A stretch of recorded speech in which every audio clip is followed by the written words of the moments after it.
This is the 217 Recovery Podcast with Corey Winfield. Check. Microphone checker. Check it. Microphone checker. Check it. It is kind of the 7th of March. It's really the 6th. But this will be published on the 7th of March, 2021. My name is Corey Winfield. This is the 217 Recovery Podcast. And joining me once again from Kalamazoo, Michigan. Let's give it up for the ghostwriter. Well, not really. Jonah Frick. How you doing, Jonah? I am good. I'm good.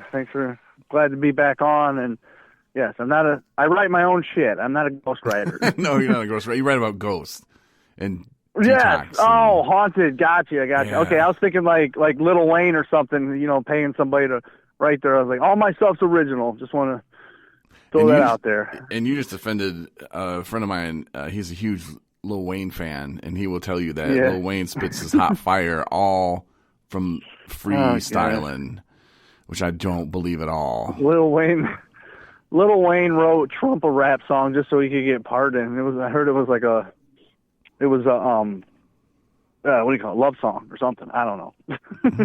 But he had his writer write it for him. His ghostwriter. Oh. It's fighting words on the mean streets. So who are your top 5 rappers? Before we get into your story here, I want to know, who are your top 5 rappers of all time? Oh man, top 5 rappers. Well, I know a lot of people say it, but just being in recovery too, like Eminem, me and Eminem have our clean time is around the same month. I actually think I have a couple weeks more clean time than him, because I know he got clean 2008, and when he was right after he made that horrible Relapse CD, but then he came back with Recovery, which was fire, and that was him actually clean. So yeah, he would definitely be my number one, and then I'd have to go Tupac, Biggie, Jay-Z, and just the whole Wu-Tang as a whole. I can't pick one person out of the Wu-Tang, but the Wu is definitely up there in my top 5.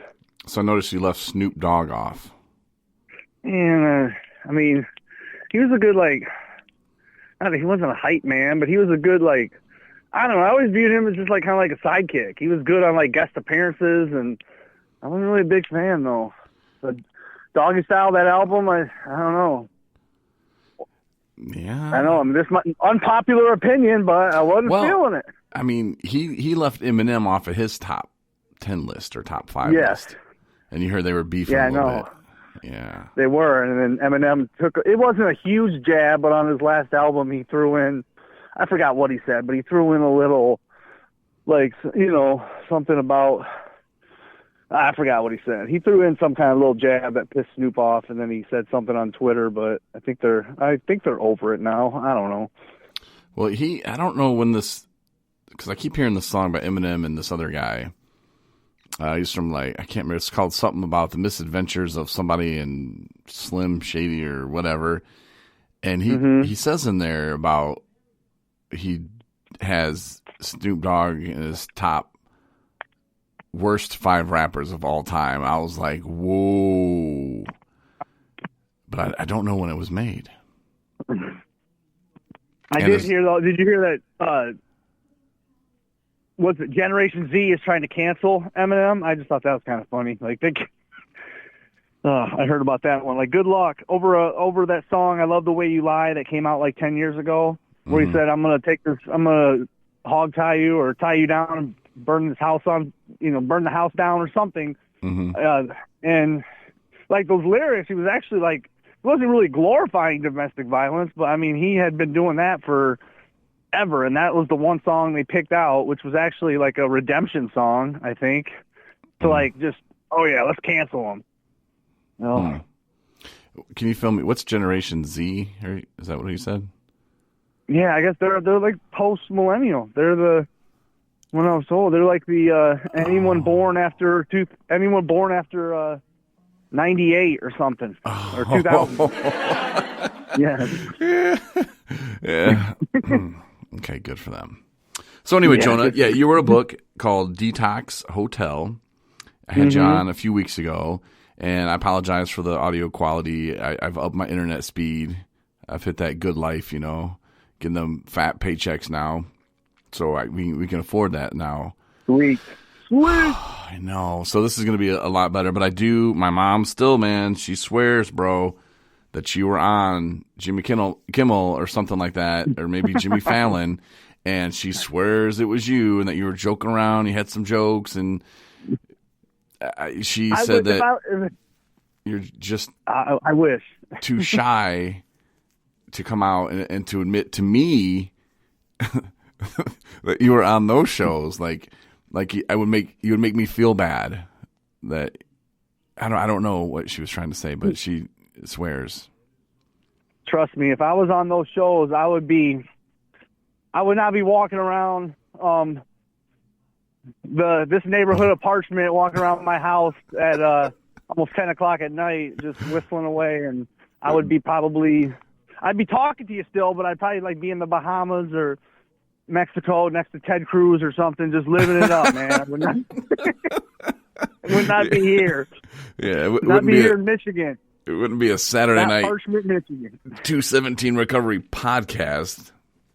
I mean, it's nice that you would still do the podcast, but yes, of course. Yeah, I got to have humble beginnings. You have to stay humble, even if I blew up. If I ever got rich and famous, which I doubt would happen, but if you never know, you have to remember, recovery's got to come first, and never forget where you came from.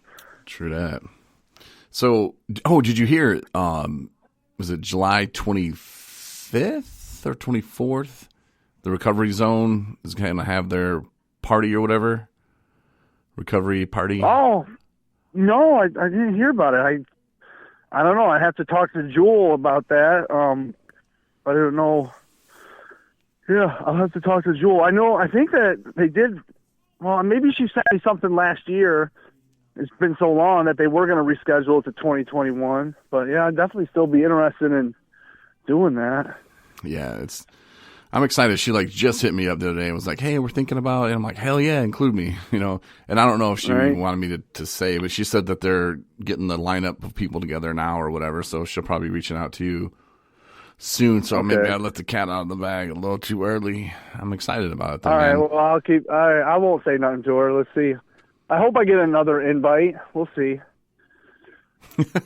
I'm sure you. I mean, maybe she thinks that she saw you on Jimmy Kimmel or Jimmy Fallon or whatever it was. Yeah, she's like, oh, damn it, he's out of our budget now. Like, damn. All right. Well, I still get Corey Winfield though. That's what she probably said. Still bring his 10 up here and act like he's doing a radio show, but make him feel better about himself. I just hope they get another comedian. I don't want to be the only.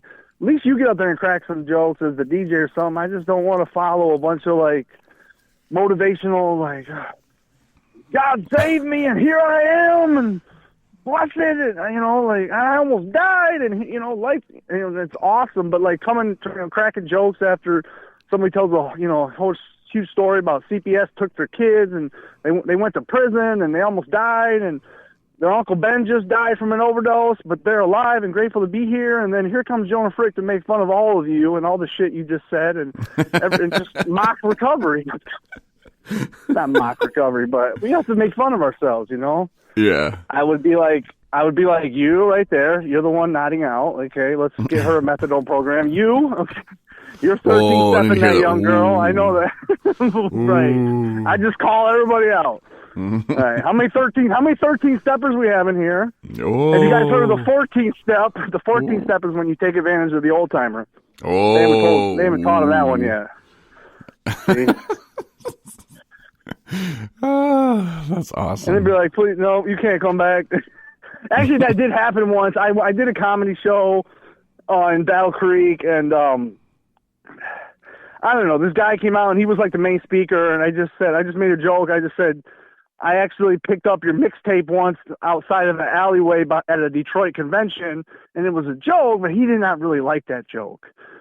He just looked like somebody. He was a cool guy, had a cool message, but to me, he looked like someone that would slang mixed CDs of his Narcotics Anonymous speaker meetings, outside of the convention in an alley in the trunk of his car with next to some gold watches, and I just mentioned that, and that one didn't land. That one did not land. Yeah, we can't all be heroes. But no, that's funny though. I would have laughed. I would have went up to him later. Yeah, Man, there was some people laughed, but some people were afraid to laugh. Like they wanted to laugh, but like they could tell the dude did not find it funny. I thought he would find. I make fun of myself, like, but, we got to be able to laugh at ourselves in recovery. That's all I'm saying. Like that's what I've learned. Like if I can't learn to laugh at myself and take it too serious, then then what am I? What am I recovering from it? Mm-hmm. And I did get your book, and I had Alexa will read it to me. Oh, there she is. Every time I say her damn name, it starts bloop. There we go again. Every device. I don't know that. Okay, thanks. Every device in the house, man, like is hooked up to it, which is sweet until you get a new Wi-Fi router, and then you got to go and reset everything. But yeah, so she like reads it to me, and you can like change like the speed of it, and so I haven't finished it yet, but I like it so far, man. I really do. So mad props on that. Good. What chapter are you on? Just curious. I want to say 3.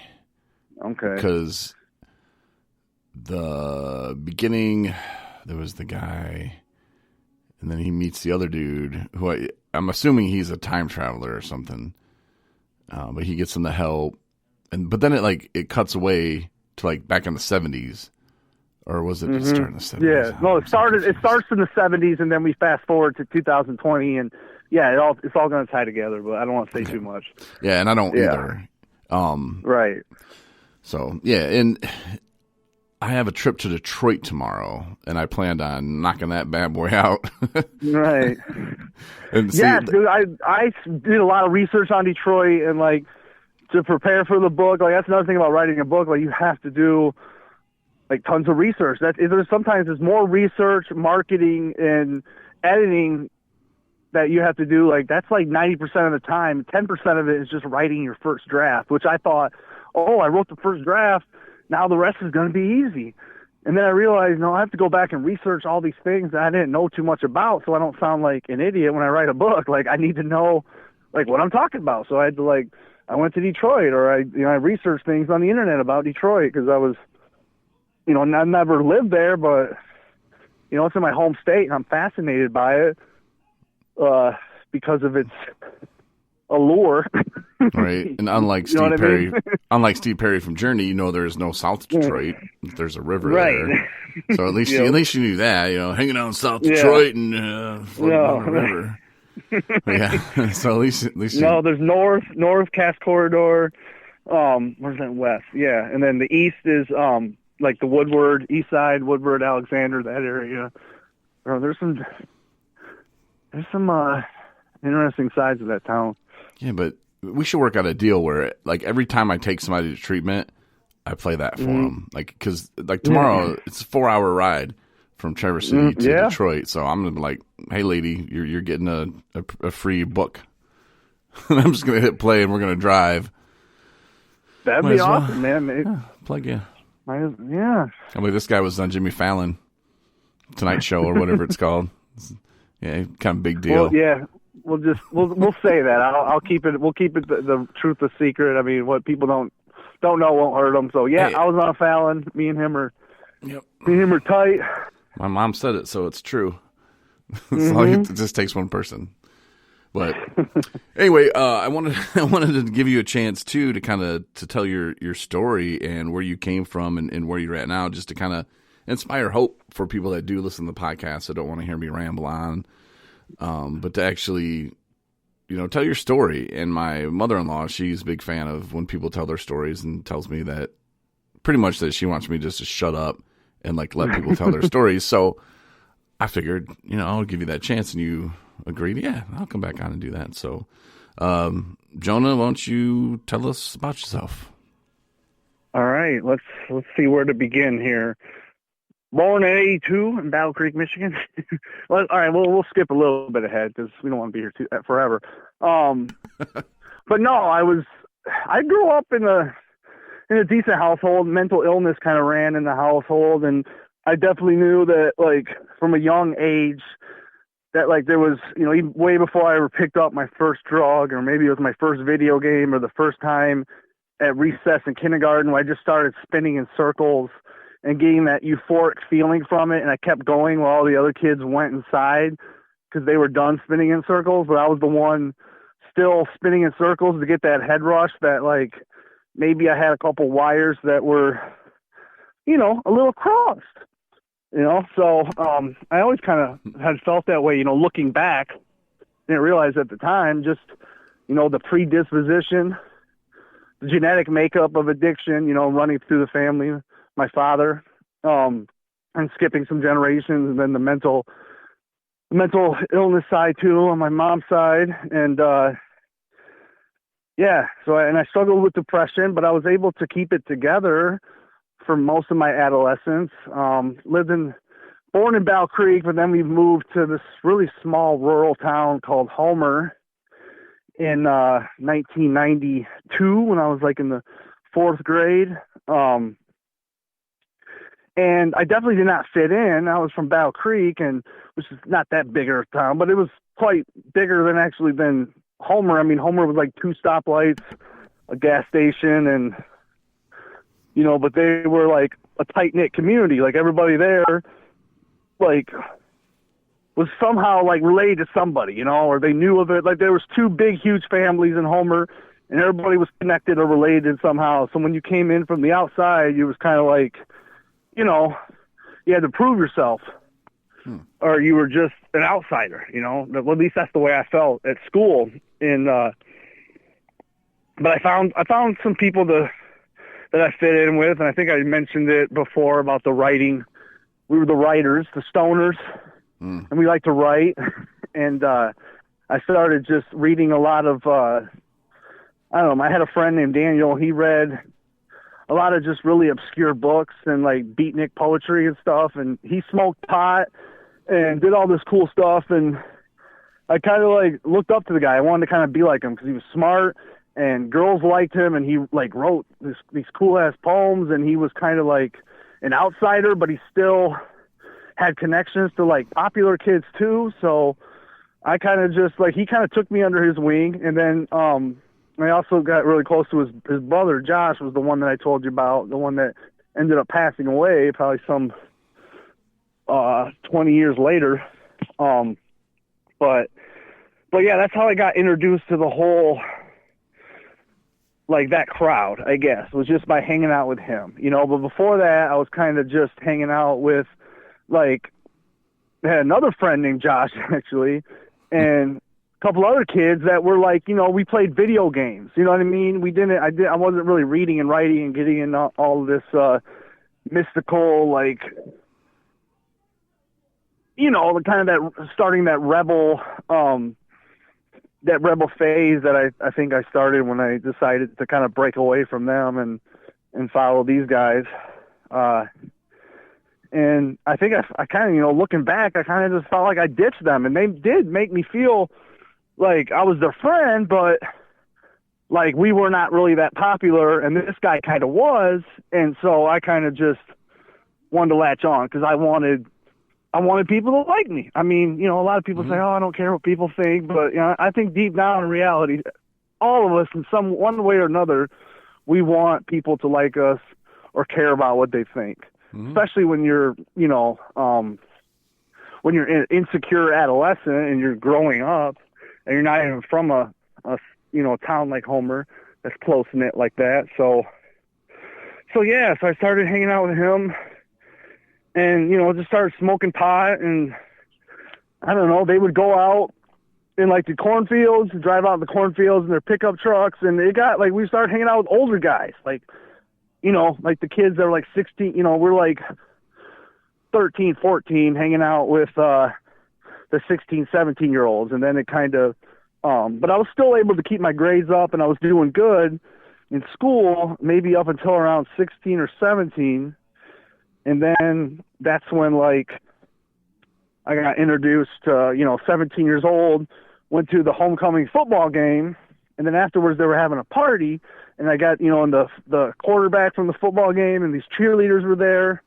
And I just remember going to the party, and there was like a keg, and, you know, I was fitting in. I felt like, you know, I finally felt like I belonged somewhere and people were being nice to me. And then all of a sudden I go in this back room, and like a couple of the football players, and actually it was even the quarterback and one of the cheerleaders, they're back there, you know, they were smoking crack. Whoa. Like, and I had no idea. Yeah. Like, at 17, yes. And like, I guess that was something, that was another Homer tradition I didn't know about that I found out. Like, and, you know, like me wanting to fit in, like, okay, let's, you know, I'll try it. And then after that, like, first time that night, I remember, like, you know, going back and forth to trying to get money from people's parents and going back and forth to get money, like, got money from my mom a couple times that night. And I don't think she understands, you know, I would just tell her that it was for like, oh, I'm hanging out with these guys and we're going to get some snacks for the party. And, you know, and she would give it to me. But then after the second time, she's like, why do you keep needing this money for? Like, you need to come home. What are you doing? And so then I got dropped off at home, and I just remember I couldn't sleep, and it was so weird. And then I went back to school, and everybody just kind of like, I don't know, like that was, but I mean, I remember, so then after that, like, I didn't try it for a long time after that. But I remember the next time I did, though, it was probably about, I don't know, almost a year later. And, by then, like, then I started doing it like almost all the time. And on top of drinking, like, so, you know, drinking half gallons with a few people, and then just skipping school to the point where they're like, you're behind so many credits, we're going to kick you out. And then my mom was like, all right, this town is, you know, no good. We got to get you out of there. So they moved, my stepdad and my mom moved me and my brother like 15 minutes west of there to Marshall, Michigan, and which was like Homer, but just like a little smaller, supersized. I mean, a little bit bigger version of Homer, from like a Class D school to Class B or something, or C, I can't remember.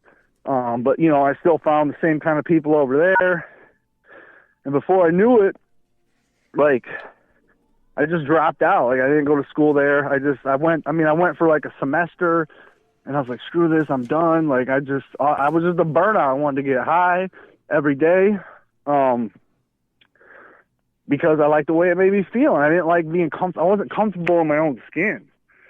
You know what I mean? And I can't remember like how it progressed to that point, but, you know, like looking back, I just see that, like, you know, finally feeling like coming to this point at that party, especially like feeling like I've arrived somewhere and feeling like I'm getting all this attention, and then going back to the next day and seeing those same kids in school and being looked at differently and feeling this just awkwardness inside, but still wanting that feeling, that rush that I got from that night.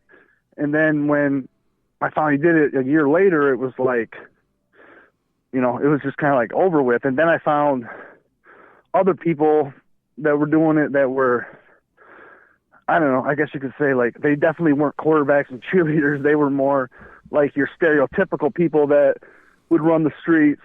And I kind of, you know, caught up with them. And then my mom was like, look, you run around with these guys coming in and out of the house all night, like, you're done. Like, I remember one time I tried to go home and she had changed the locks on me.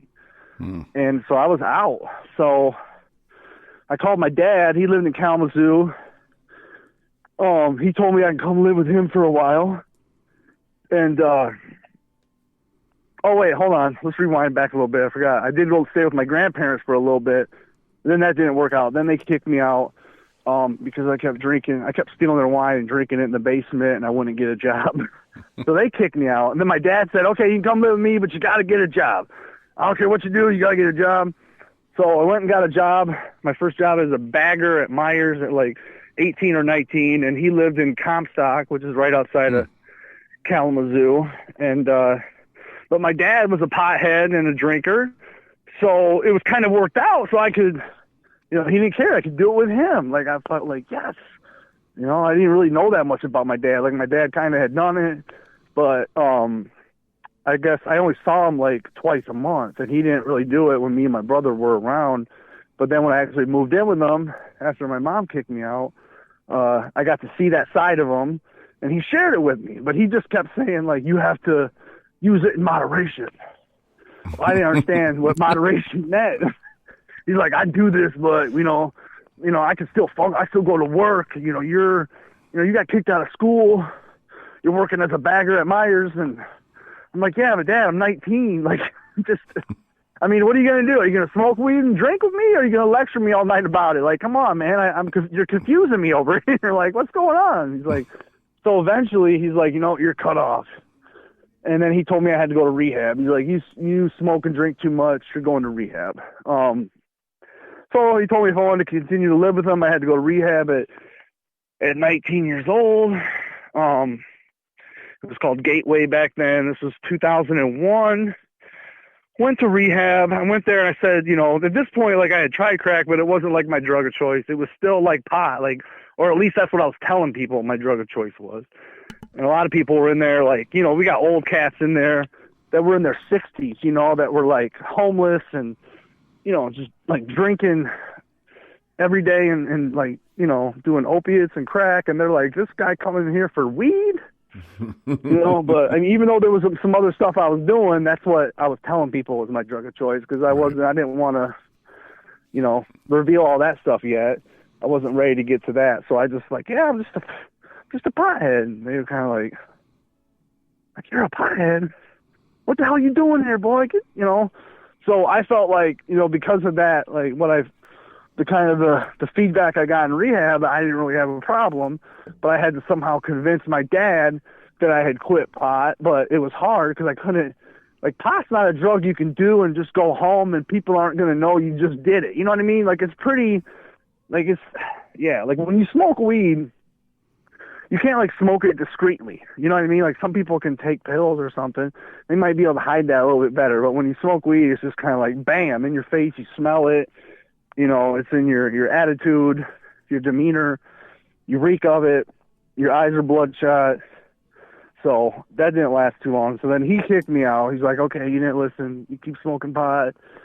And so I went and lived on the streets for a while. I found some friends that were smoking pot, and then they were doing the other stuff, the crack and coke and drinking liquor daily, and none of them worked. And there's a bunch of people that just lived in this house that this guy that we met from work when I worked at Myers. After I quit that job. I didn't last too long there. This guy I had worked at Myers with, he just had his parents just left him this house, and he just let anybody live there. So I was kind of like sleeping on the couch there, kind of like a flop house, I guess you could call it, right? Mm. And so, you know, that's when, like, it was just, you know, the harder drugs came in more quantity, I guess. And I don't know, eventually I just didn't like it in Kalamazoo, and I missed my friends back in Homer. So I ended up like going back there for a little while, and I met up with Josh, and at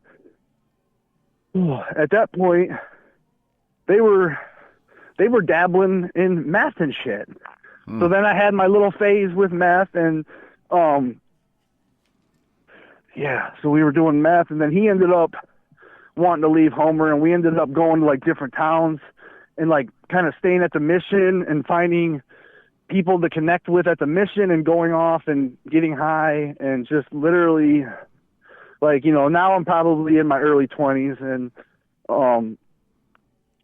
you know, we were sleeping under bridges, staying at shelter to shelter, and I don't know. And then I finally like just had to break free from Josh. Like, I knew, like, I was just kind of, if I kept hanging out with this dude, because he just kept wanting more and more. Like, I'm an addict. Like, we both have addiction, but he was like, he was into like some real risky shit. Like, he was crazy, and he'd like do stuff that, like, you know, he would like get fucked up and want to go, you know, to the top of a building and just look down the ledge and be like, let's do it, man. Like, fuck, you know, I'm like, come on. What, you know, don't you want, you know, talk about the ultimate rush? Like, he was like toying with death. You know what I mean? It was just kind of the irony of it too, that he did die the way he died. And he always was fascinated by death and used the idea of death or dangerous behavior. And it's like kind of like it made him like feel empowered. You know what I mean? And that he could use that, that kind of like, I don't know, to kind of keep me around or make me feel like he didn't want to lose me as a friend, but it was just something about like that drew me, even though I was kind of scared of the dude a little bit, like, this guy's crazy. But at the same time, I was drawn to that too. And I don't know if I can't really explain it, but it's amazing how quick you can get to that point of smoking crack with the quarterback and the cheerleader to, hey, now I'm living under bridges with some guy that I know. I mean, he's my buddy. I'm hanging out with him, kind of keeping each other high, I guess you could say. But you know that this isn't good for me. This is dangerous. Yeah. And, you know, you said the first time that you smoked crack and a few times later, you know, like how quickly that progresses from, hey, I'm hanging out in the back room with this, again, quarterback and cheerleader, like the social status of them is, oh, this is acceptable. Like, these are good people, right? Exactly. Come from good families to, hey, I'm smoking with the dude on the street now. You know, I mean, like, it's so weird because I think for a lot of us, that's how it kind of starts. You know, like I didn't walk up the first time I smoked crack to a dude on Division Street in Grand Rapids and say, hey, man, can I get hit of that real quick? You know, like, right. It was like a social setting where it's like, oh, well, if these people are doing it, you know, like I look up to them a little bit and, hey, if they're smoking it, then it shouldn't be that bad, right? And right. as far as they pot, have money and and pot was supposed to be so horrible, and I smoked that, and that didn't kill me. So, you know, other drugs probably are just the same. That's kind of what I was thinking. But it's so crazy how quick it goes from smoking with the social class where, hey, this is cool, yeah, to that's boom, I'm on the street now, like with this guy that, you know, how it turns into it. And even that guy on the street, it didn't start that way for him either. He didn't walk up to the guy on the street, you know, but that's where it kind of ends up. And people have a hard time admitting that. Kind of like when you go to rehab the first time, like you were saying, like you just, I just smoked pot because you didn't really want to accept how bad your situation was. You didn't want to come to terms with it. And then you still want to be accepted, you know, and even the therapists and counselors at the rehabs, like, you want to seem better than those other guys. Like, hey, man, I'm not like Don out there. Don's sleeping under a bridge, you know, smoking crack all day. You know, like, I'm not like, I just have a weed problem, man. Let me go. Like, and that, I think, plays into the delay of us getting help. And I think it happens a lot. I mean, I did the same thing. Hey, man, I just, you know, just need to quit drinking, you know, and, you know, but there were other drugs there too. Drinking, of course, was my main thing, but it get me drunk and yeah, I'll try it. Let's do it. So it's amazing what we'll do to fit in. And do you remember how you felt after the first time you smoked crack? Because you said you didn't do it for a while after, but yeah, I remember the first time I hit it. It was like pure euphoria. My head rang, and I mean, I don't want to go too far into like glorifying it, but it was a bang. Yeah, I didn't mean like, I meant like, because I felt like the next day I felt dirty almost. Like, afterwards. Guilty, yeah, like I was chasing that, but I'm just saying though, that first one was so intense. But then after that, it was just, you couldn't reach that level of intensity after the first one, and it just kept going back. That's what I'm saying, kept going back, you know, calling my mom, asking her for money, and then we were, you know, hitting up other people's parents for money, and until like 5 a.m, and just that ick, and then going to school, even have to go to school, like the next Monday morning and feeling icky about it, and like, oh my God, like thinking so much different of the people you saw that night, and insecure about what they think of you now, because you all just like did this dirty drug that, you know, you heard, you know, that you would like watch movies about people doing, like seeing, like thinking like Samuel Jackson and on the street corner in New York with Chris Rock smoking it, but then you were doing it with the you were doing it with the varsity blues quarterback from Dawson's Creek. Right. You're smoking drag with James Vanderbeek from Dawson's Creek. So got to be socially acceptable, right? Yeah, and Ellie Larder's there. She's right. Yeah, like this is fun. This is a great time. This is cool. Just like the TV and the movies and right. Like, that's crazy. But yeah, I just wanted to reflect on that real quick. And then before you get back into your story too, do you think because weed is one of the gateway drugs. I didn't try weed till later, but with it being legal now, do you think that helps keep it off the street, or you think there's just many people selling because back when I was 16, the drug guy I bought weed from, he didn't care. I was 16. He was like, I need your ID, buddy. I don't know if that's changed. It seems like if I was to have a legal business to sell weed, I would not let a kid in my store, kind of like vaping. No. They don't let kids under 21 in. They want to make money. They want to make it legit, and so I don't know. For me, I think it would be, I don't know, coin flip, I guess. Yeah. I go back and forth on, weed and as a drug counselor, substance abuse counselor, or whatever. And, I just want to throw out there, because I'm proud of myself, I passed my CAADC license exam I took up in Grand Rapids on Thursday, so I'm now be like a certified advanced alcohol and drug counselor. That's my last exam. Yes, I studied for 3 months every night for an hour almost, and I still only got a 75, but that was enough to pass. Like, that test was brutal, and I'm thinking, I'm a drug addict. I'll pass it. I know about the withdrawal symptoms, and right. I don't know how. I can't tell you how many liters are in a quart, but I can tell you how many, grams are in an ounce. I hope that's on the test. You know what I mean? But it was way different than that. I mean, there were some questions on there that I think, like, me being a recovering addict definitely helped me remember. Know. But no, it was an intense test, but I passed it. Thank God. Good job, man. Congratulations. Thank you. But yeah, anyway. Weed. Back to the weed thing though is, the weed. I feel that, like, some people say it helps them and it keeps their cravings and their urges down. But I just know for me, like, recovery it's not about the drugs. Drugs are a symptom of addiction. Addiction is more, recovery.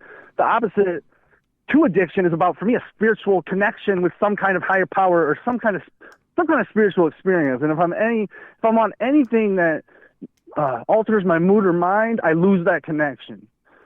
So that's why it just doesn't work for me. But I'm like, I don't like try to preach toward people or tell them, oh, you're not clean. And right. I mean, I do, if people are in NA, I do remind them that the NA literature says, it's a 12-step program of complete abstinence, but there are other harm reduction type programs out there that could be more fitting for someone that wants to smoke weed. But I think that people that smoke weed and they go into meetings and they talk about how weed helps them, or they come to meetings smelling like weed, I think that gives a very mixed, dangerous message to people, because a lot of addicts can't smoke weed. Right. Yeah, I'm one of them. So, yeah, me too. Not my thing. I'll go right back to drinking quick. But yeah, but you said it right though, man. It's just like, hey, all we can control is what we do. And even as a drug counselor, you can listen to people. You can say, this is what worked for me.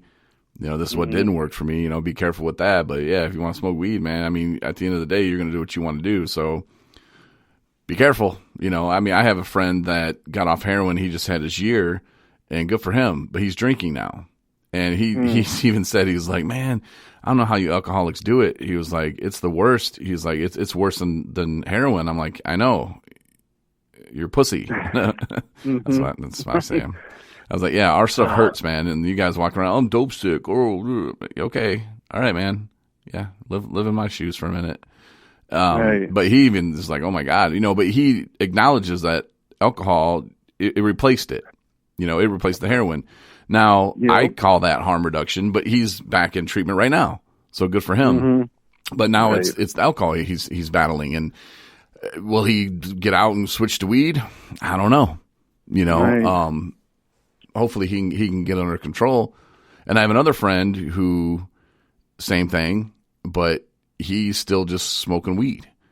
So, like, for one, he switched to alcohol. Obviously, not a good option. The other one switched to weed, and he's remained off heroin as well. So, yeah, harm reduction, absolutely. You know, and do I think weed should be legal? Yeah. You know, but do I think 16-year-olds should have it? No. No. Oh, no. No, not at all. No, I mean, as a substance abuse counselor, if a 16-year-old tells me they smoke weed, I'm a mandated reporter. Even though, you know, it's still illegal for them, I'm mandated to call CPS. I hate when kids and parents tell me, I'm like, don't tell me this shit, because you know by law I have to report your ass. Like, and I don't like doing that. It's a lot of paperwork. But if it needs to be done, it needs to be done. But sometimes, like, for kids smoking weed, I really don't want to have to call CPS. But, like, by law, I have to. So, yeah, kids, don't smoke weed. I'll call CPS on your fucking ass, fuckers. All right. Okay. Sorry for the pause in your story. No, it's okay. It's okay. Yeah, I think that's something good to bring up though, because it's a very controversial topic right now in recovery. But yeah, so back to my story. God, help me remember where I was at. I was at homeless and jumping from shelter to shelter, right? Yeah, but you're kind of like, I gotta get away from this dude. Yes, I gotta get away from him. So we ended up getting this job. This guy let us, like, we were going to build this restaurant with this dude. He was going to renovate, like, this old rundown restaurant.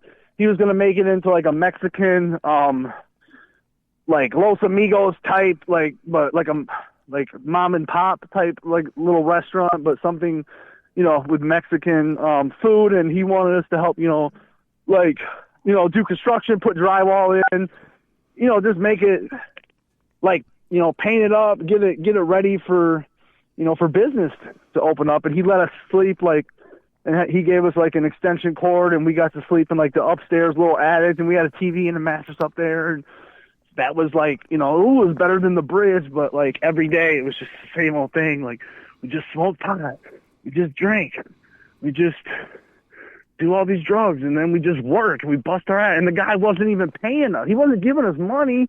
He was letting us live in this attic because we were homeless. And I was like, dude, this sucks. And we would have to go hustle, like, you know, sell food stamps and take bottles back and go donate plasma and shit just to be able to get our fix.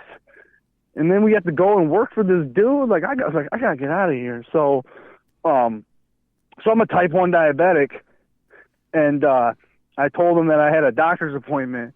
And I called my mom, and she's like, what are you calling me for? I was like, Mom, just come pick me up and just take me to the shelter in Kalamazoo or something. I was like, I gotta get away from this fucking place, and I don't really know how to, like, just tell the dude I'm leaving. So my mom came and picked me up, and she drove me from we were living in Battle Creek at the time, to Kalamazoo, and dropped me off at the Mission. And man, I can just remember that look in her face though when she dropped me off. Like, she started crying, you know what I mean? Like, 'cause she knew I was hurt. Like, she probably wanted to take her son home or to help me, but she knew, like, how far gone I was, that, like, I had to get my own experience, as the old timers say, you know? And so I went and stayed at the Mission, and I eventually, like, got clean. I started, you know, I met up with some bad people that obviously at the Mission that drank and did crack and stuff, but, like, I ended up back in rehab, and from rehab, I got into New Beginnings, which is like, I don't know if you ever heard of New Beginnings, but it's like a halfway house. It's a 12-step, sober living halfway house. And it's an extension of the Gilmore Center. So after people discharge from Gilmore, a lot, you know, especially if they're homeless, they'll make a referral. And if there's a bed open, they'll try to get you in over at New Beginnings. And they were able to, it ended up working out because when I discharged, they happened to have a bed open over there. So I got in and I started doing meetings, and that's how I got introduced to, like, A and NA. I was doing both. I was kind of, I call it bi-fellowship, you know. I was just like, hey, go over here, say I'm sober, go over there, say I'm clean. If I say I'm sober in NA, though, they cringe at you. And, you know, I'm just going for, you know, just because I'm finally, you know, I got, like, a bed and a place, you know, where there's actual real food, and I'm starting to get a little, you know, I'm starting to put some weight on, and, I was able to, I didn't really have any physical withdrawals, you know, especially from crack. It was just more psychological. And I wasn't drinking like every day to the point where I would have any withdrawals from that, thank God. So it was all just more psychological, but I've got put in that sober living environment, and, you know, and again, I felt like I fit in there. You know, there was some older dude. I was probably one of the youngest dudes there. But I started going to meetings, and I met this girl. See, this is how the bad stories always start. I met this girl at the meeting, and neither one of us had shit for clean time, you know, but we were hanging out. And I was like, well, I live at a halfway house, and I really wanted to hang out with her, but I couldn't get like any overnights. But I started going to KVCC school because I was gonna, you know, I wanted to go. I wasn't sure what I wanted to like do for a career, but I knew I wanted to get some like gen ed studies out of the way and think about it as I went. But I didn't have any money, so I applied for like all these grants and student loans. And you know, I've been sober for 8 months. And I got a check, and I'm still at New Beginnings. They let you stay there for up to a year and let you save up money to get your own place and work. But I was going to school, and then I ended up getting a part-time job at Bob Evans washing dishes. I was doing both. And I ended up leaving New Beginnings when I got my student loan check, and I bought a car, and I went and picked her up, and I packed up my stuff. And I moved out, and I had already convinced myself, like, I'm going to relapse. Like, I knew I was going to relapse. You know, they say you relapse long before you pick up, and that was definitely the case for me. Like, it had been building up. I hadn't, you know, I wasn't working a solid program. I didn't have a sponsor. I was going through the motions because I had rules of where I stayed at, where you had to go to a certain amount of meetings a week, and you had to sign in, sign out, do your chores, get a job, go to school. Well, I figured I was doing all that. I was good. Mm-hmm. And then I met this girl, and I was like, you know, I felt like I could, you know, maybe smoke a joint. I'm going to move out. Maybe I could smoke a joint with this chick, and I probably have it under control because I've been abstinent for 8 months. Like, that was my mindset.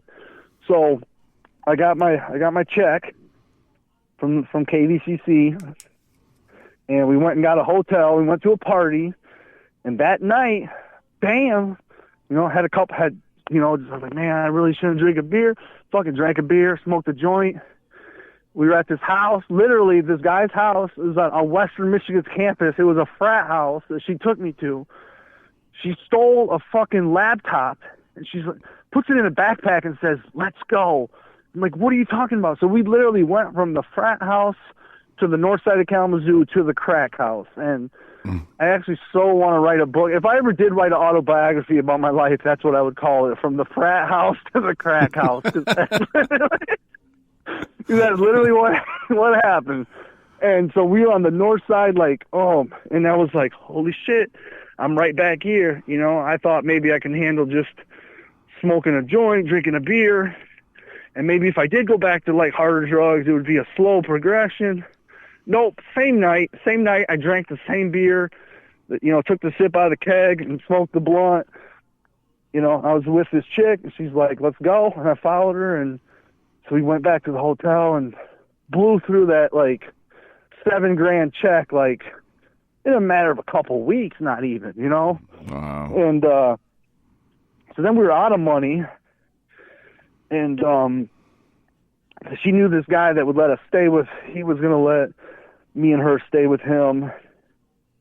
And she was kind of like messing with this dude. And at this point I was like, I didn't even care. Like, you know, I don't own her. You know what I mean? She's just a chick that I'm following around. Like, you know, just feed me drugs and put a roof over my head. And I don't care who's doing who or what or whatever. I'm just going with the flow, right? Because I got nowhere else to go again. Here I am, back at square one again. Ugh. Had 8 months under my belt. Going, you know. So one day he went upstairs. They did something. She came down. I was like, I just got $100 from him. I'm like, all right, let's go get some crack. You know, like that's what I'm thinking we're gonna do. We met this other guy that I knew. He was gonna take us to the north side to go get some, but he was out. But she's like, I'm gonna get something else. So she came back. We went back to the house into my room, and they started busting out like spoons and needles. And I was like, oh, hell no, you know, because that was my one thing. Like, I might have smoked some rocks or whatever, but I was like, the one thing I'm not going to ever shoot up. Well, I shot up that day with them because old boy was out of crack. So we shot up heroin, and I was working at Bob Evans. I remember leaving, going to work, like, just sick. Like, I remember leaving the line, or, like, leaving, like, to go outside and just puke behind the dumpster.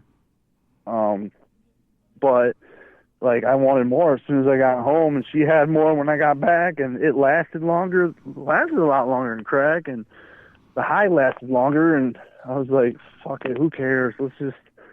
Let's ride this shit out. So I spent the next 6 or 7 months, you know, hanging out. Well, no, she ended up like, I don't know what ended up happening. She ended up going to jail. But I found another lady that had a prescription drug problem, and she was like prescribed oxys, and she liked opiates, and she was way older than me, but I feel bad about it, but you know, addiction is addiction, and I turned her on to heroin, and she let me move in, and I mean, and she had these adopted kids, and like, she would have CPS at her door, and I would have to hide in the closet, and you know what I mean? But she was like, she had all this money, and I felt like I had found my sugar mama, so to speak, and oh God, it was awful. So, but I remember just getting in the fight. We would get into fights over dope, and she called the dope man one time and said she had enough of my shit. The dope man came over, beat the shit out of me, and kicked me out, and had me drop me off at the mission, and said I was lucky he didn't kill me, because he was tired of the shit I was putting her through, and God knows I probably was putting her through a bunch of shit. We both were. We were fighting, and I mean, and there was dope, and there was kids there, and like, this is, oh man, I'm definitely not proud of myself for that shit. You know what I mean? But I can be honest about it today, because that's not who I am anymore. Mm-hmm. You know, and but that's where I felt like that was my last rock bottom, though. Like, I went, checked myself into Gilmore, got out, and a guy from NA. Well, no, actually, before I checked myself into rehab, I overdosed, or I had a diabetic coma, or something happened, and I woke up, and like, somebody had found me behind the Skyrise apartment complex, and they called 911. They got me in, and I was in the hospital for like 2 weeks. And this guy from NA that I remember came and visited me while I was in the hospital. I don't even know how he found out, but he found out. And he let me come stay with him for a little bit, but he made me work. He let me stay, and he had a little, garage behind his house. He wasn't going to let me stay in his house. He let me stay in the little garage, and, hey, it had a space heater out there, and it was warm, and, you know, it was better than going back to the mission or trying to find that girl Shelly, that my sugar mama. Well, I definitely knew I couldn't go back there, so so I was like, but, you know, he had me go to meetings with him, and luckily I was still able to keep my job at Bob Evans. They let me come back after all that shit happened, and I started saving up money, and I ended up getting my own studio apartment, and you know, and I stayed clean for like 6 months, you know, staying with this dude in his garage, and some nights, though, I actually would have to go to the mission because I couldn't stay there all the time. It was I don't know, the whole situation was kind of weird, but all I know is that it kept me clean. Something had changed, like a light had clicked on, and I was able to save money, and I was just I was tempted, so many times tempted. I mean, because I was basically homeless and spent the first 6 months of my recovery just almost living at the Alamo Club, going to 3 or 4 meetings a day when I wasn't working. I just had to totally just dive into recovery because I did not want to go back. I did not want to go back to hiding in closets, high on heroin, you know, with fucking CPS at the door, wait, you know, just scared the dope man's going to come here and put a gun to my head and tell me to leave, you know? Did not want to go back to that. So, you know, they told me I had to get a sponsor. I fucking got a sponsor. They told me I had to do the steps that was going to help me get clean. I So I started doing the steps, you know, and I got my start in AA. But I don't know, for a while there I talked about addiction too much. And, you know, they say a drug is a drug, but I don't know. In Kalamazoo at the Alamo Club, they kind of referred me out. They said, well, you know, maybe you should try NA, you know, because you're just talking about addiction and your shit just a little bit too much. We can't relate to it. And I was like, I was offended. I was like, all right, whatever. I thought a drug was a drug. Can I just call heroin alcohol, and then then everybody will be happy? Like, first of all, we don't want to hear about none of that shit. We want to hear about, you know, your recovery and what the solution is. Well, I don't know what the fucking solution is. I'm just like, I don't even got 6 months yet. Like, I'm here. I'm trying to be like a sponge absorbing it, you know? But when they did ask me to share, they put me on the spot and asked me to share, all I knew was the fucking disease. So I'm sharing about, yeah, I got beat up over here, and I owe this dude money, and man, I'm just lucky to be here, but I almost got killed over here. And there's like, I don't know. They're like, you need to go to NA. They love that. They eat that kind of shit up over there. But we're doing big book studies over here. You know, we got Grandpa George that's got 35 years smoking cigars at the Alamo Club. You know, he didn't want to hear about some of the shit that I had to say, because I was still like, my whole first year I was just, man, I was not right in the head. The drugs were still leaving my body, you know, and it takes a while for that shit to just kind of, you know. And I started seeing a therapist too, and before he even wanted to diagnose me with any like severe mental illnesses, he wanted to give me a chance to get the drugs out of my system, because he knew that they kind, you know, that a lot of times if you wait long enough, this shit will, you know, a lot of that shit will go away. Yeah, that's a sign of a good doctor there. Yeah. Because, I mean, a lot of them will just throw you on some stuff. And I had a doctor because I wanted it to be something else, because it was a lot easier if you just told me I was bipolar, then it makes sense. Yeah. But this doctor wouldn't do it. He's like, no. He's like, we don't know what you are. They say it takes 2 years for you to, you know, get it all out of your system. And he's like, I think it takes longer, you know, for your brain to heal. But he's like, we can't tell you what you are until you have had some, you know, clean time and can be evaluated properly. And I was just like, oh, so mad, because I wanted him to just tell me I was nuts. And that would make sense then. You know, that explains it all. I can go back to my family and tell them, look, I'm just crazy.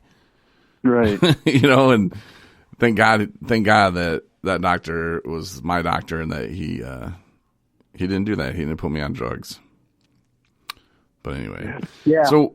Yeah, I'm glad too. I mean, I did eventually get on some antidepressants, but that was like after having like 4 or 5 years clean and still suffering with depression and stuff. They were finally like, okay, and I saw a different doctor.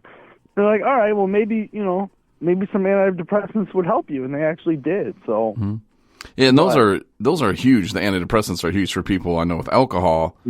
I would assume some of the other drugs too, because of the brain, and it's just not making the good stuff. And so we go through that natural depression, you know, and if you can be ready for that and be aware of it and counteract it with just, you know, some mild stuff, it really does kind of take the edge off. It did for me anyway. When I started using it properly, you know, like I was on Zoloft, and they say that if you drink on that, it takes it right back to square one, you know, and you got to wait 3-4 weeks for it to kick in. Well, no one had told me that at first, so I'm just like, this stuff doesn't work. It's stupid. Well, because I kept drinking, you know, like it's never kicked in. And it doesn't. Yeah, and it takes time for your body to absorb it. Like, yeah, Prozac, all that stuff does not work right away. It's not you know, it has to take time to build up into your system, as I found out. But yeah, man. So I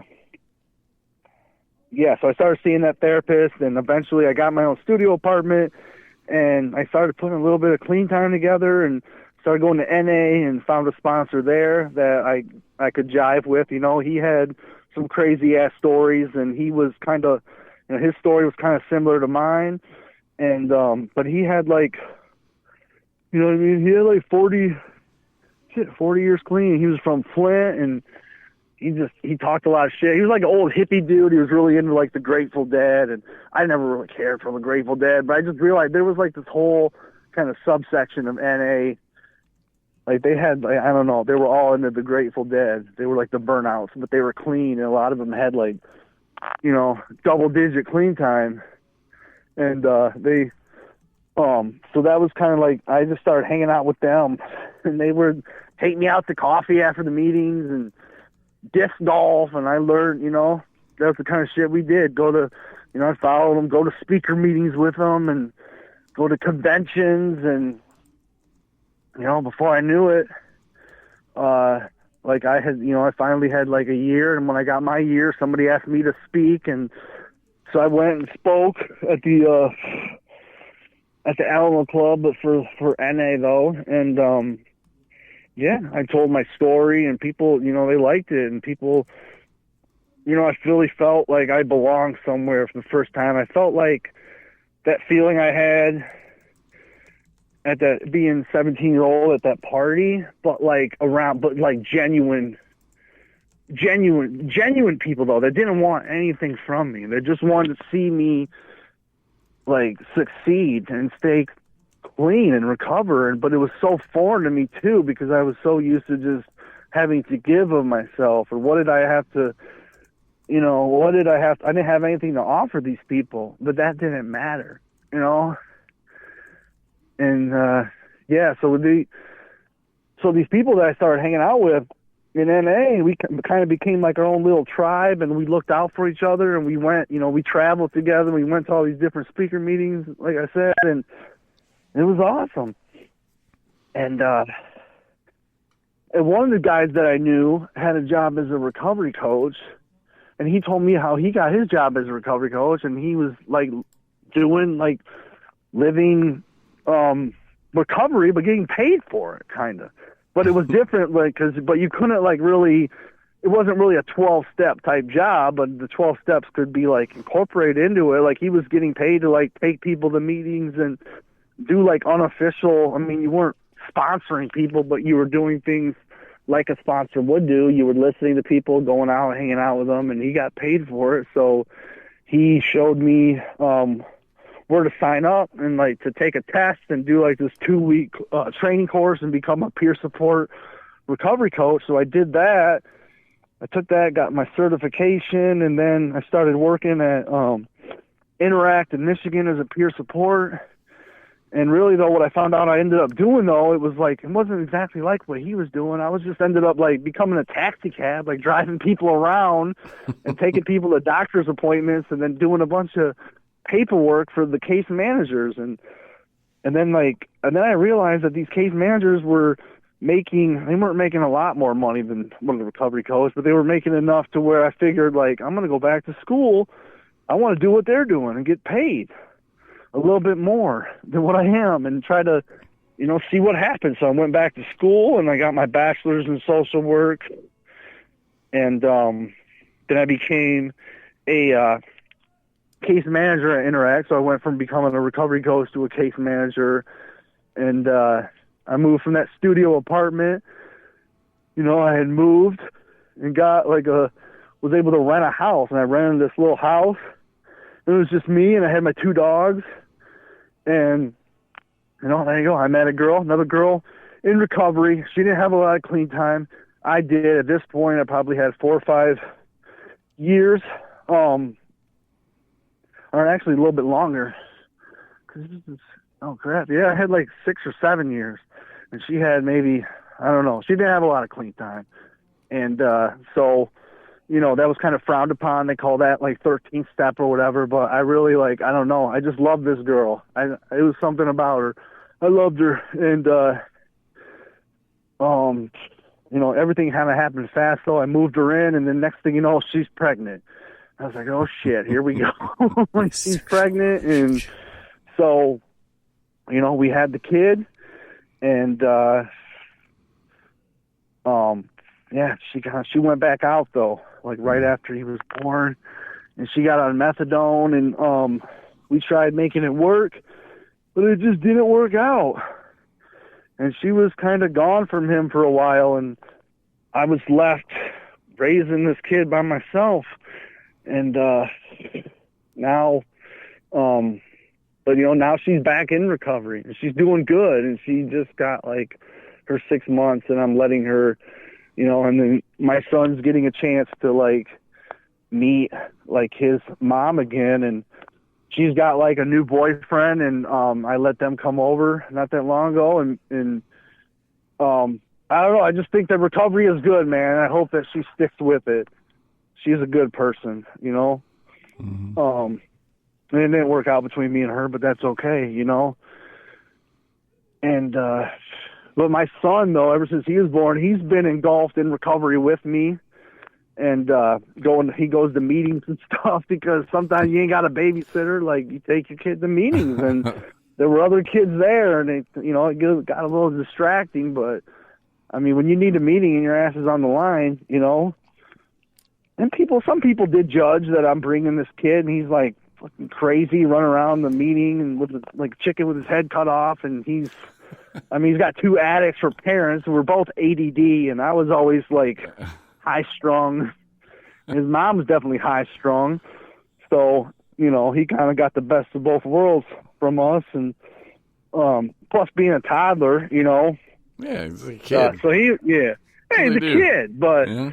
You know, some of the old school cats are like, we don't need, you know, bringing the damn little kids around here. And I don't know. But most people were cool with it. They're like, yeah, bring them, man. And they would help me out. Some of the moms there, single moms, knew, and they're like, go take a break. Go listen to me. We'll stay out here and watch them. I'd be like, all right, please don't run off with him. I trust you. So, I know where you never live. did. Right.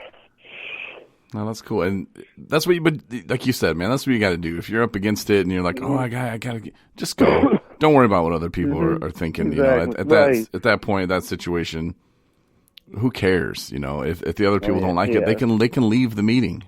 You know, like they have every right to get up and leave and walk around feeling bitter. Who cares? You know, as long as that kept you from using again, then hey, there you go. You know. But and then in between that though, like I forgot to mention too, like when she was pregnant and then we were going through all that shit, I went back to school to get my master's degree from Western, and I remember like I was taking the final exam like while our kid, you know, he went to the NICU. He was in the NICU for a while after he was born, because you know, like that was one of my hardest parts, and just like, wow, like watching a kid, you know, because, you know, his mom struggled, like coming out of, you know, like watching him detox, like a little innocent baby. Like that was hard for me to watch, you know what I mean? But he, you know, he survived. He did 3 weeks in the NICU, and, you know, he came out okay, and I was going through, like, me and her were going through our shit, and I was working, like, trying to make meetings too, and, like, finishing out the master's program at Western while having a newborn infant. And what's the NICU? The NICU is, like, where, like, babies that are born, that are either born premature or they're born addicted, they have to go there, and they have to be, like, medically, like, they had to basically go in and give my kid like morphine, because he came out like withdrawing. So they had to give him like morphine because, you know, his mom used, well, you know, and we had to get her on methadone like right away. Oh. We could have lost the kid. Yeah. Gotcha. So, yep. So he was in the NICU for about 3 weeks, and, you know, he had to titrate off of morphine. But, you know, and while I was like taking finals exams and trying to, you know, finish up and graduate the master's program at Western, but I did it though, and he came out okay, and she did good for a while, and then it just didn't work out, and she ended up relapsing again or whatever, and but yeah, I think if I had to redo all that again, though, I probably would have played it a little different. But everything, you know what I mean? Everything works out for a reason. Mm-hmm. I learned a lot of lessons from that experience, and you know, I don't know, when I see people get hooked up early in recovery, or you know, and people are like, "Oh man, we got this," you know what I mean? Like, we know what we're doing. I just think like, okay, man, I let them sit back and let them get their own experience. But I think about God, that girl from, I'll think about,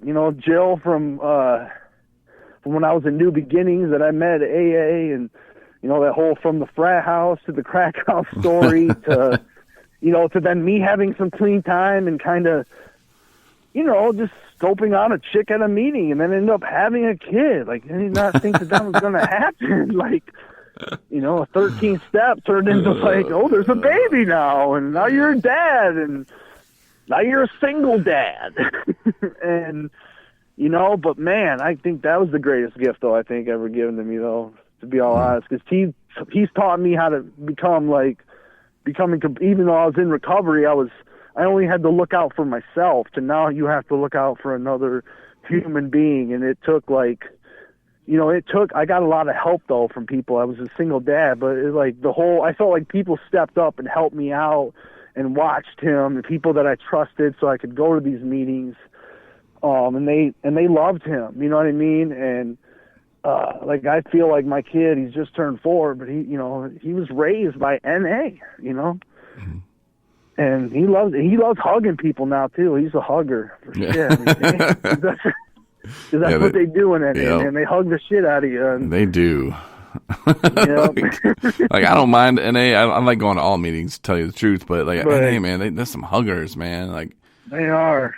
I think COVID's kind of calmed it down a little bit. But I've been to some in-person meetings after COVID, and nope, they're still into the hugging. I'm a little more, but I don't know. I ended up getting the vaccine, but I'm still a little more hesitant. Like I don't know. Sometimes I'm just not a real huggy person, but sometimes I really could use a hug, man. Sometimes that hug, sometimes you just need that hug. It'll save, saved my life a couple times. I feel like just getting hugs from people. Yeah, I got you a kid. Mm-hmm. Come over here, baby. Come here, baby. I need a hug. Oh God! Just looking back though, we just learned lessons, man, of just how that was another aspect of my addiction. I realized, sex was part of my addiction, and it was more than just the physical part of sex. I think a lot of it was just that validation or attention, and feeling like, oh, I'm a case where I'm doing good, and I could, and people would girls ate that shit up, or I knew how to share good. And I mean, this was another aspect of my disease that I had to get honest about and write in my 4-step about and talk to my sponsor, hell yeah, this is something that I had to surrender to. So the next time I went through the steps after having this kid and going through all this hell with relationships, I wrote the whole steps about my sex addiction. And I spent a year alone, man, a year just working on myself, and I'm in a new relationship now, and she's in recovery, but she's got a lot more clean time than what I had been accustomed to before, and it's pretty healthy so far, man. I'm happy, and I found some balance, dude. I'm content. I think, and I don't base this relationship all on just, yeah, obviously sex is nice. I don't want to talk too much about it, but that was a huge hang up for me, for a long time, and not just, with porn and everything, you know what I mean? So I just realized too, that just goes back. Drugs is just one symptom of the disease of addiction, And learning how to live life, learning those relationships that are actually good for you. Like my wife, she's in recovery too. Obviously, she does the podcast with me, but I couldn't imagine being in a relationship with someone who wasn't in recovery. Right. I don't think that would be fair for me. You can't have wine in the house because I will drink it. Right. I don't know when, but I will. Just and I don't think that's fair for them. And my wife and I, we share so much of the same things in common where it's fitting. It's comfortable, and we have some of the same values and morals. We've been through some of the toughest times. We know what we're capable of, kind of like you and your girl. You guys know what you're capable of, on both sides of it. You know how bad it can get, and just with one use, you're gonna be right back there. But it takes what it takes to get us there, man. And it's inspirational to hear you talk about, where you were. And if somebody's listening that is kind of going through that, they can draw some strength and hope that, hey, it can change. It might not change. Well, it won't change overnight. That's just not how it works. But you can make steps, take steps to make it change for you. And God, doesn't it feel good though, man? Like, oh yeah. Looking back from where I was, sleeping under bridges, didn't even graduate from high school to going and getting my master's degree, and I just actually bought my first house, and it's a really nice house. I mean, it's not it's not like suburbia rich $300,000 house, but it's something that I didn't ever think that I could be able to purchase, sign my name on, and own, and and having that having my own office with my name on it and all these and that's nice and everything, and those are cool. Those are they say the promises or the gifts of recovery, but really that's just I have to also realize too, social acceptability doesn't equal recovery, but it's good. But having those things is evidence that recovery has worked in my life. But really, the main sign for me knowing that I'm in recovery today is just being able to be comfortable in my own skin and not have to go out and try to find something to fill that void. Because when the dope was gone, I was still with the sex or with cigarettes, when I quit smoking those or whatever it was, to try to just make myself feel better about myself. Because I didn't, because I was still sick for a while, even after I got clean. I still had a lot of shit to work on. It takes but I couldn't have got there. Yeah, it does. But, well, man, That's I appreciate pretty much it. Yeah, I appreciate you coming back on, man. That's, like I said, that's some inspiration. That's some hope for somebody who's going to listen to it and go, wow, that can be me. I'm just a few good decisions away from setting myself up for success. And I was just one guy, his name was Josh. Josh is a popular name with us in our conversations. But no, I hope he's listening, man, because he was kind of going through the same stuff a little bit. And it doesn't have to be that way, and he can take charge. And like I said, it doesn't happen overnight, but, start doing the right things and other things. And it's amazing how the doors just open for you, and get spiritual.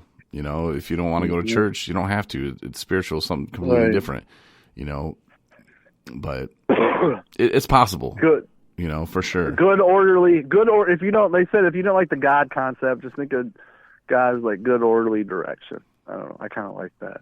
Because I was very not religious. I was that was one of my hang-ups too. I hope they don't start bringing God up, because I'm not going to start drinking the Kool-Aid and shit. And, that was one, I hope they don't try to get me to convert because, I'm an atheist or agnostic or whatever. But today, though, that changed. I found my own higher power, and it worked for me for a while, but eventually, my higher power is God today, but it took me a while to get to that point. And, and it definitely, I don't think I could have got to that point if they tried to push it on me, and they didn't.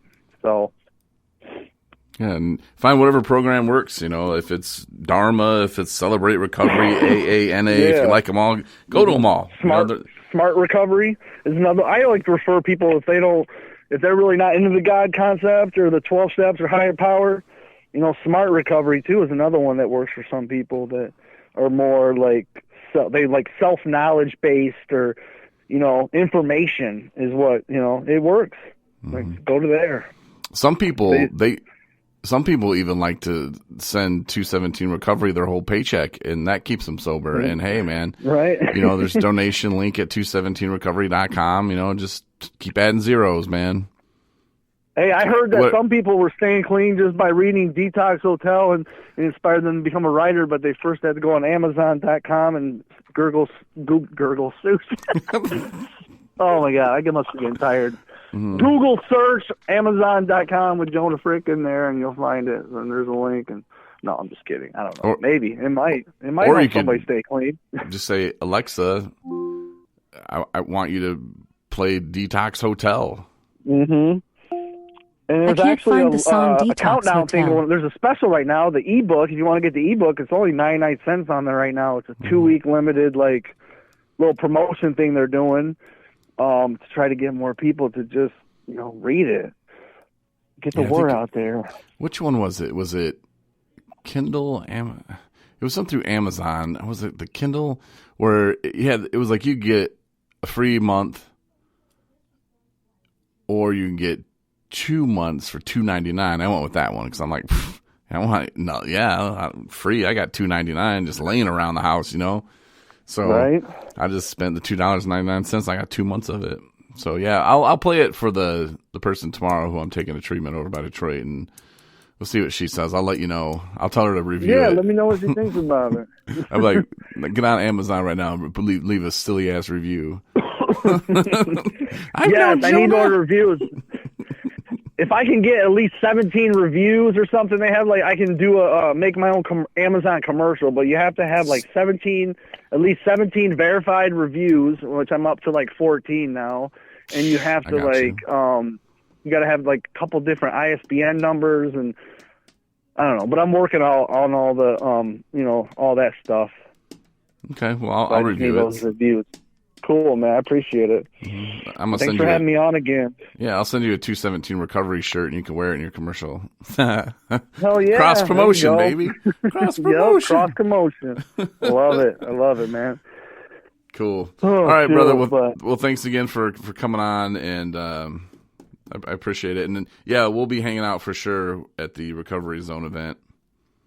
Yeah, I'm going to come there even if they don't even want me to get my stupid ass up there and tell jokes. I'll still come out and support who's ever going to be there. But I remember her mentioning you to me because I'm like, "Who's this guy? Who's this?" And she's like, "Oh, he's a comedian guy. He's funny." And I was like, "Okay, cool." I was excited, man. I was really looking. I love those events, and hopefully you Riley. I listened to the podcast that Jewel was on. I remember you were asking, you're like, "Who's this Jonah? Who's this comedian guy?" And she's like, "I don't know. I heard about him. I heard he's." Said you were funny. Jokes. Yeah, that's what they say. I mean, I just think I'm demented. I just have I'm clean, and I have but I got a very twisted sense of humor, and some people like it, and so I made some jokes behind it, and I make fun of myself. It's usually who I make fun of. I love making fun of myself, and people laugh at it. That's just somebody. I just shared at a bunch of meetings, and I just made fun of myself and told my story, and people just started cracking up. And they're like, "Dude, you should maybe try doing some comedy, incorporate comedy into your recovery thing." And so I turned it into an act. So, and I've done comedy too with professionals too, and it was weird because it was at the bar and stuff, and I did it. I was able to stay sober while I did it, but it's just better doing it with my recovery peeps. So for real. For sure. All right, man. Well, we'll hang out for sure. And Jonah Frick, thank you so much for coming on, and we'll get them reviews for you. All right, I appreciate it, Corey, man. Have a good night. All right, you too, bro. Yep, bye. See ya. And that, of course, Jonah Frick. He is the author of Detox Hotel. Like I said, you can get I want to say it was the Kindle. I don't know. I can't say her name, but the Amazon, just say that and say you want the book by Jonah Frick called Detox Hotel. And it'll set you up where you can at least read it, listen to it, whatever. Like I said, I'm not going to say her name because then she'll talk to me again, but she reads it to me. I love it. Thanks again. 217recovery.com is our website, and Jonah Frick was the guest. Appreciate you listening. Stay sober.